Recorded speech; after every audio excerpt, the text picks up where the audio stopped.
So, I want to think here about modernism again, and in this case, the city and the metropolis, and borrowing, of course, from the 1927 Fritz Lang film that many of you will know, and if not, you should see, in part, and tie that to the modernist experience in Japan and to anime.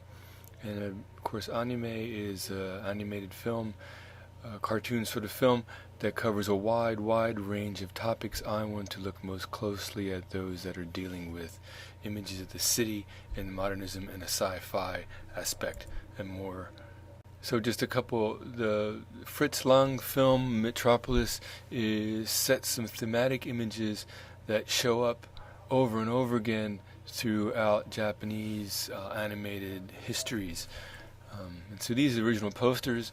And then two from just a very recent article, a 2008 article in New York Times, partly in response to rediscovered footage of the 27 German film, but also to think about what it means to live in a city. We talk about modernisms, modern Asia, urban societies, and the movement, and what that might look like.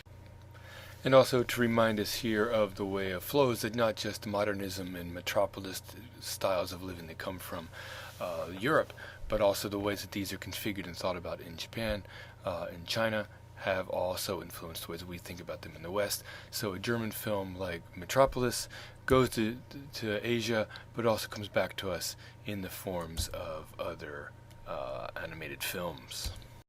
So we begin a presentation here about anime, right? Animation, which is now become one, along with manga, has become one of Japan's major exports to the world, and the Japanese government has really gotten behind this as it's apparently a current growth area, it seems. I mean, it's really quite interesting and quite fascinating in the history of what had long been seen as a subversive sort of form. What is all this stuff?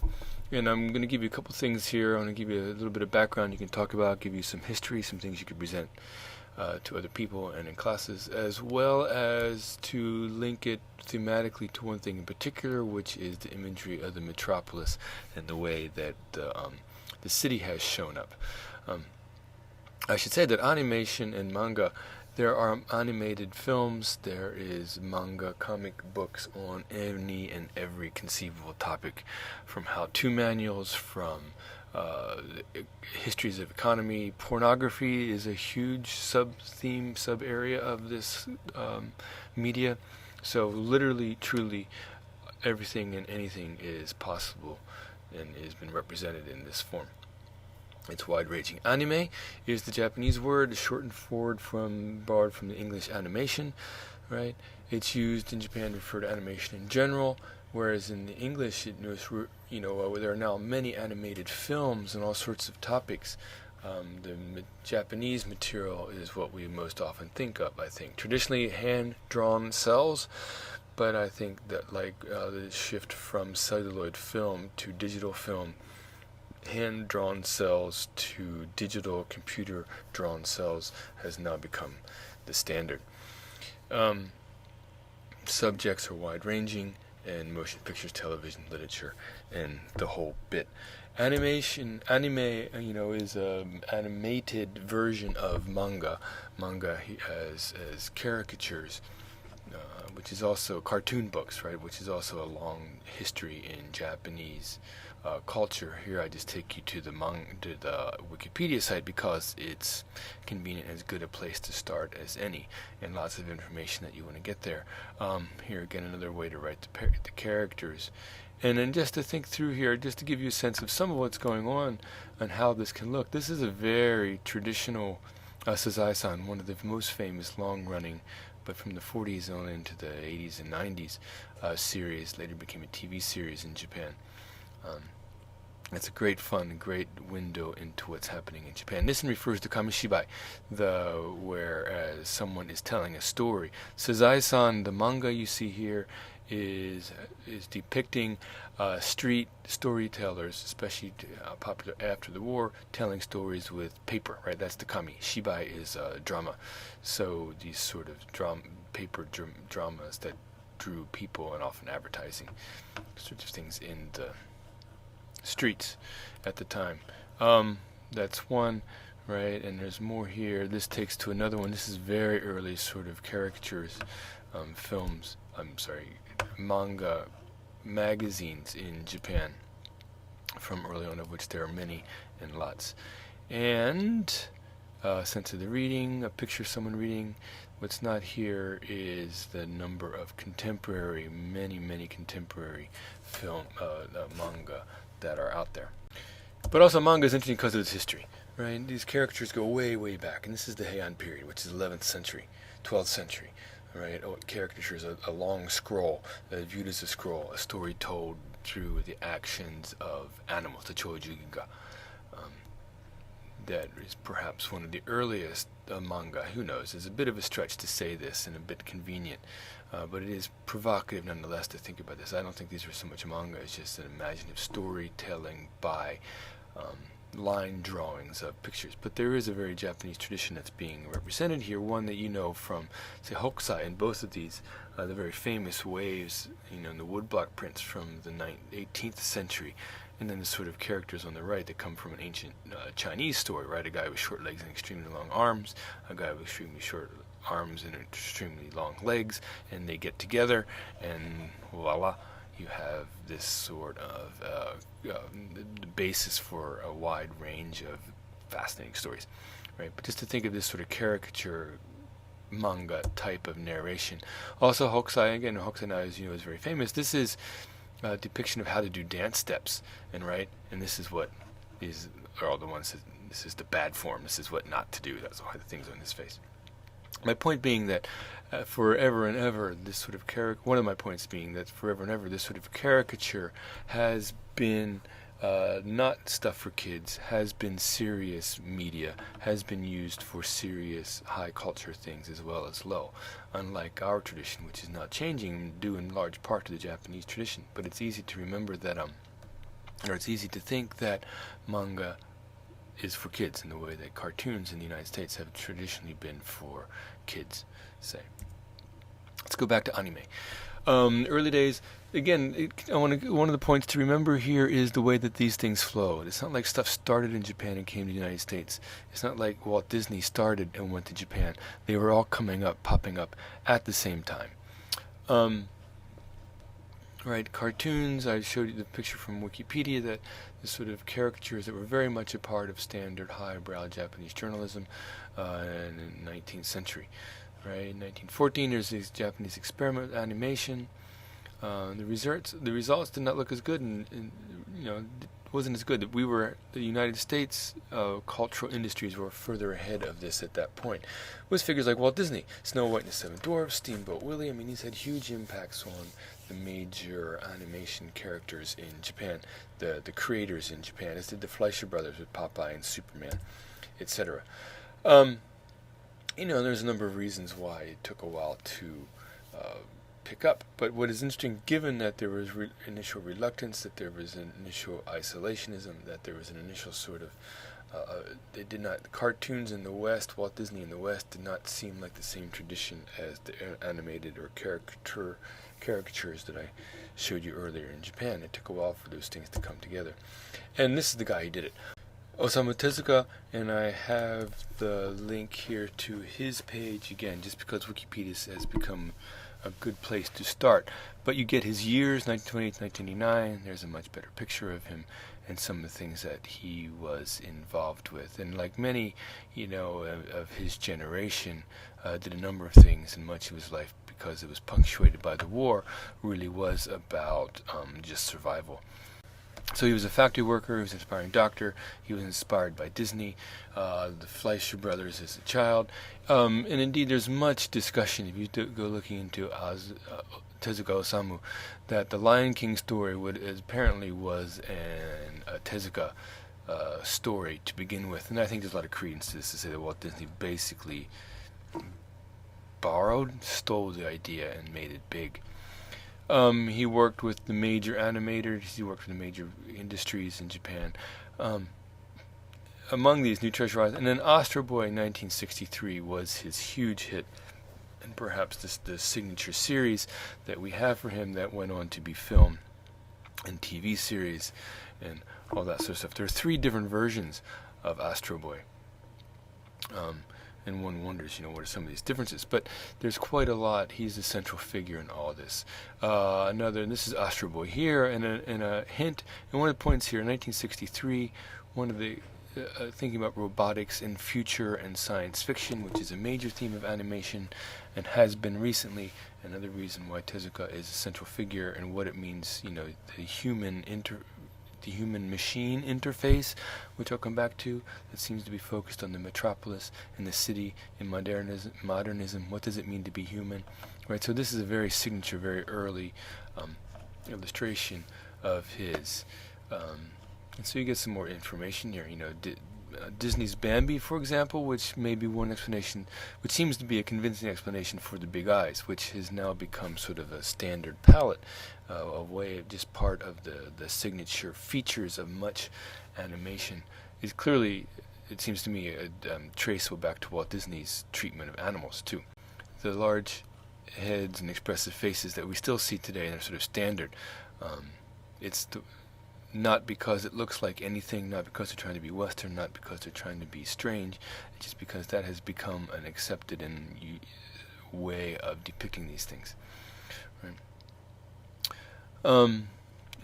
So, some of his style, right? Anime becomes a major cultural product probably in the 70s, when you get what was known as Japanimation in these years, right, and some of the stylistic things that have come to be identified with distinctly Japanese styles of doing things, right, and splits off and becomes its own, becomes an indigenous, becomes distinctively Japanese.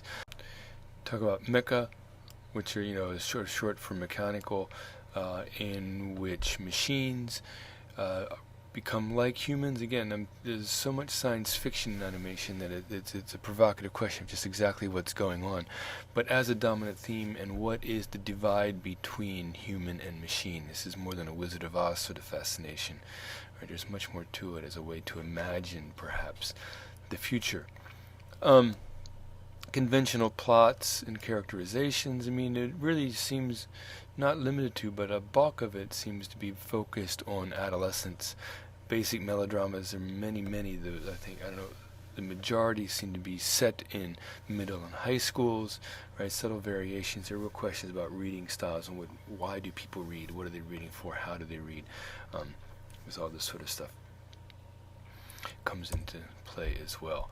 80s and 90s, right? It really grew, and many of the major figures of this. Rumiko Takahashi, right? A female animator who's known for her storytelling, and in these series, the Ranma Half, right, which is, of course, is both manga, comic book, as well as an animated series on TV. Issues of gender and gender changing are central to anime and manga, and stated another way, they seem to be much less of an issue for Japan than they do for the West. It seems to be a huge hang-up for us in the West, this gender changing business. It's not in Japan. Go Nagai is another well-known, highly respected animator, much anime for adults. One of the giants of Japanese animated films is the director Miyazaki Hayao, who is really quite an incredible filmmaker, who's made numerous films, many of them quite different from each other, and all of them fabulous. And Disney shows up again for being critical. Miyazaki, I think with good reason, finds Disney films much too simple, much too superficial, much too self-serving, and often very self-congratulating.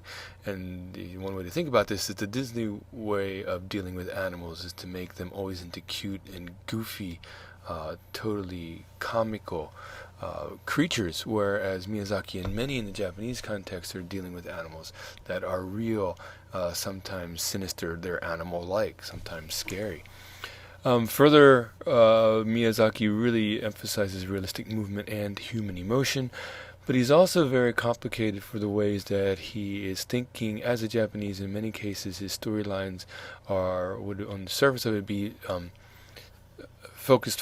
designed for Japanese audiences, because they're universal themes, right? They're complex adult themes.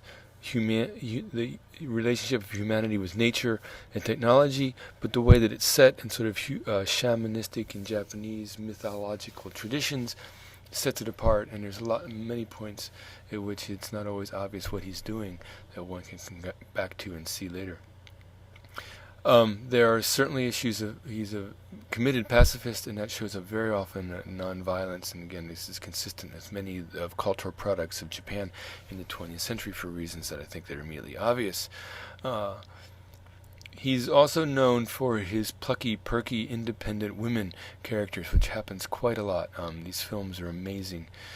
His villains are actually morally ambiguous. They're not all good or all bad, again, which is in marked contrast to a Disney sort of film. They're very complicated. These become very adult films. Spirited Away was the first film to win an Academy Award, for example, in 2001. It was Princess Mononoke in 1999 was higher gross selling than Titanic when it came out as well. These are huge films. Kiki's Delivery Service is another title that's worth an earlier film that's a lot of fun and really interesting. So Miyazaki is a great film, accessible director.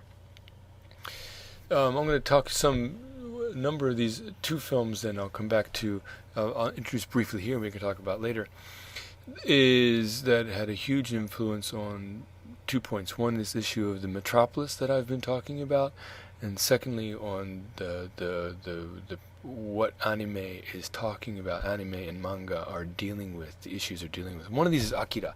1988 was released worldwide. It really changed the face of animation. This is not a kids' film. It's violent. It's about a motorcycle gang in apocalyptic Tokyo. Right there, the anti-military themes of so much Japanese counterculture stuff is very strong there. A real anger at government and the military legacy. Child psychics, resistance movements, religious movements are very much a part of this. This presages many of the. This is a film that presages the.